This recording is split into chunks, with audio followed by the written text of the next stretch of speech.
21 minutes after that.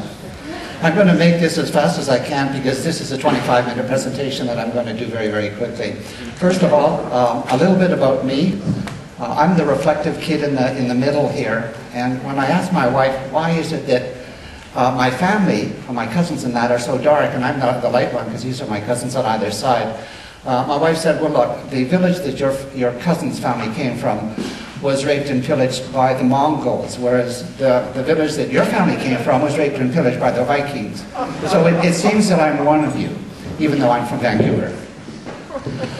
I had an opportunity to do several presentations in the last couple of years, which have been pretty formative for me. One of them was in 2008 at the International Congress for Architects, and it was entitled Canadian Sports and Leisure Architecture.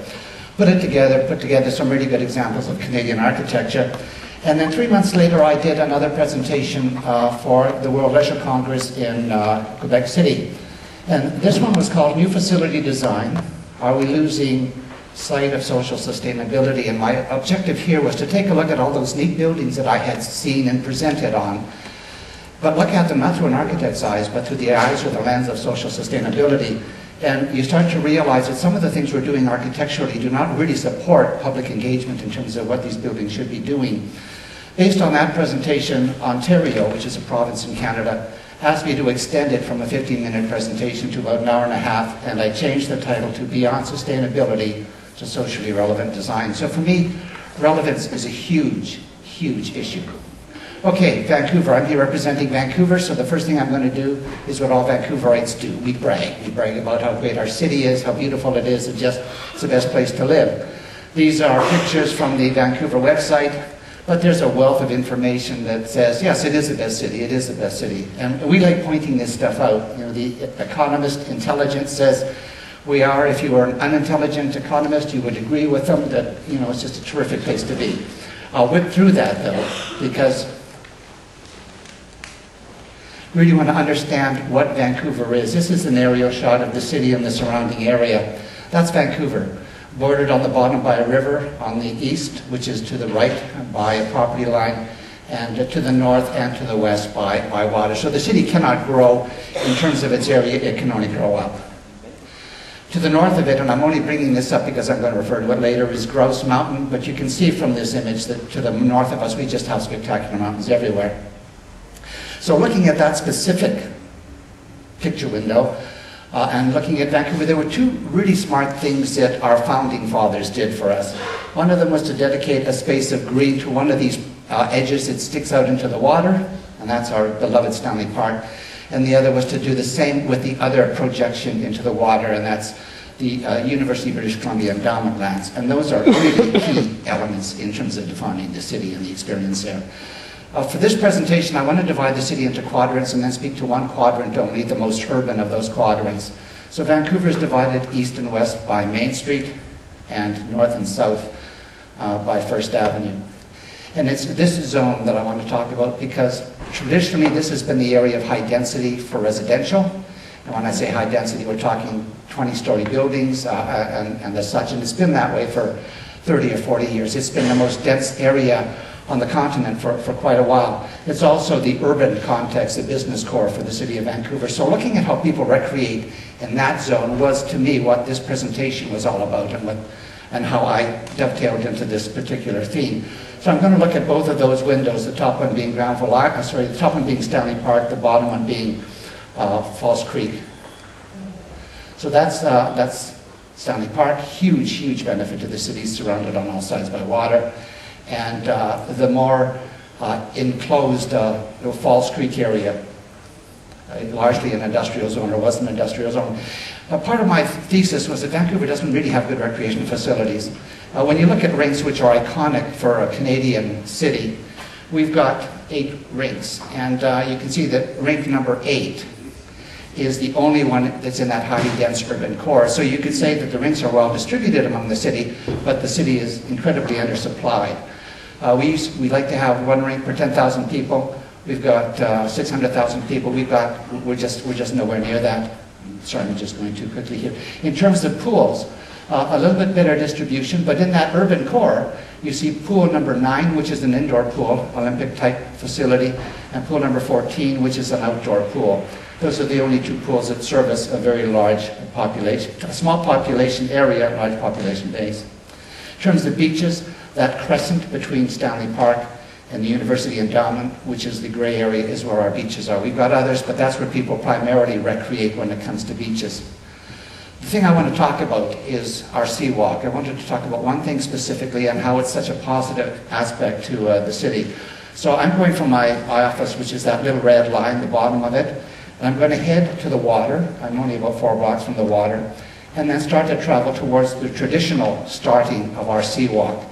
And this used to be a big open green space, even though it was in an urban area, but it has densified quite a bit. So that walk is a new walk. It's a very, very elegant walk, going out into this semicircular walkway and looking back, because this view is very picturesque. Looking back, you really see just how dense the city is. 30 years ago, if you took this same picture, you'd see half the buildings and they'd be office buildings. Now, all of these buildings are residential, and some of the buildings that were office are being converted into residential.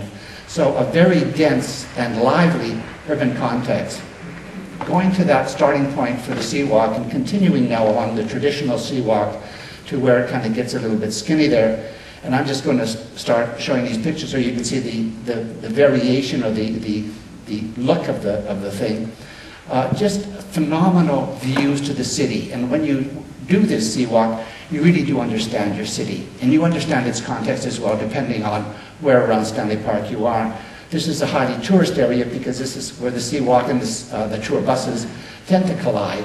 And so all sorts of tourist trappings are created there. Tourists come here to take their picture, get on the tour bus and go to some other destination.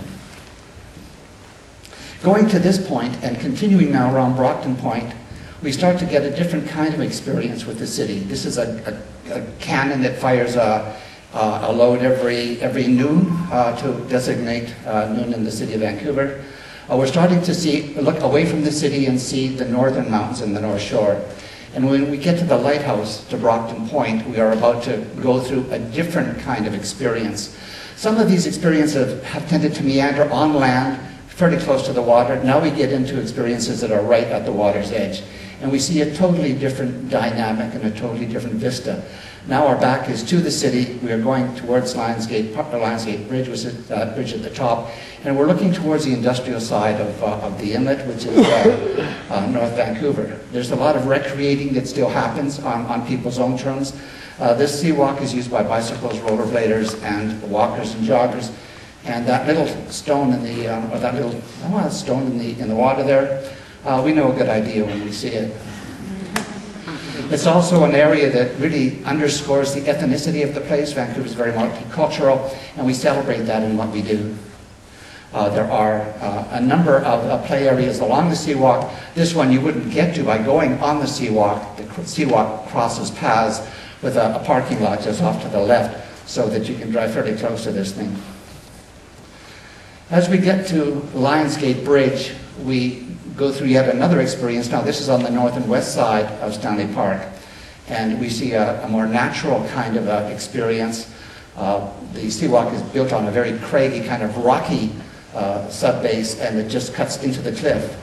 Some very interesting and remote, you would call them, not urban vistas, along with people leaving their legacy on that walk. This is a concrete retaining wall, so it's not that the cliff has been defaced, but not overly pretty.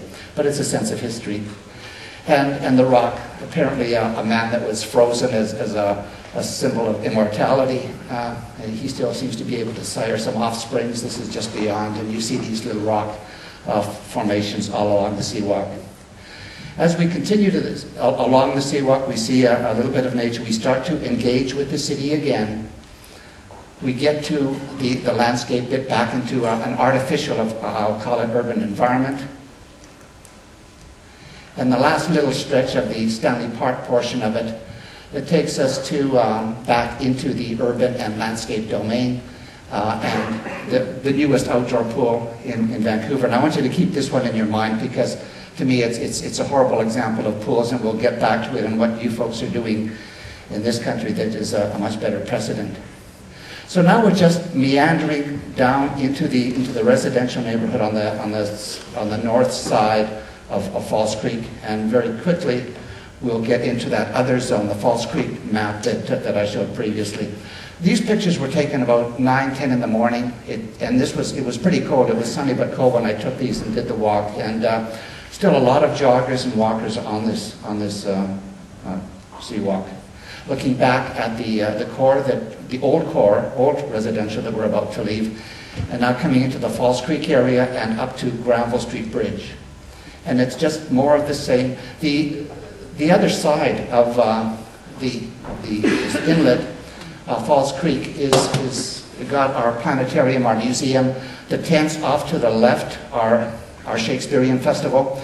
I would say that the space on either side of the water, between the water's edge and a road, is the most valuable, pertinent land in Vancouver from a city asset perspective. It is the arteries and the veins of our city. This is where everything really happens. And our most meaningful experiences, and sometimes our most meaningful buildings, are in that zone.